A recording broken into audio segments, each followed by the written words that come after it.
Il-Kummissjoni Ewropea qed tbassar li l-Gvern qed jippjana li jolli mill-ġdid il-kontijiet tad-dawl wara l-elezzjoni. B'reazzjoni l-Ministru Tonio Fenech qal li dan ikisser il-weda tal-Partit Laburista li jraħħas il-kontijiet tad-dawl.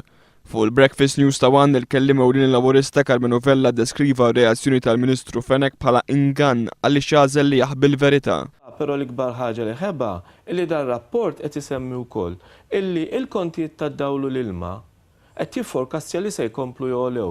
Għalfejn, għax il-produzzjoni tal-elettriku għaw Malta b'deċiżjoni ħażina ta' dan il-gvern hija marbuta mal-produzzjoni miż-żejt.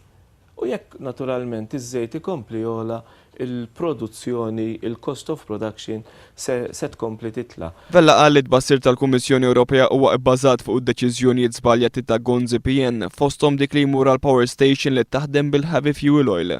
L-ewwel nedda r-rapport mhux qed jifli x'qed jgħidu l-oppożizzjoni, ir-rapport qed jifli l-operat tal-gvern. U meta qed jifforkastja illi l-kontijiet tad-dawl se jkomplu jogħlew, qed jifforkastja dak ibbażati nerġa' ngħid fuq id-deċiżjoni ħażina illi ħa dan il-gvern.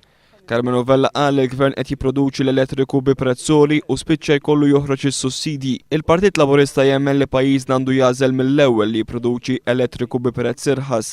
Il-Partit Laburista, sostna l-Perit Vella, jikkonferma li jraħħas il-kontijiet tad-dawl b'mod sostenibbli billi jbiddel ir-rotta tad-deċiżjonijiet ħżiena tal-Gvern.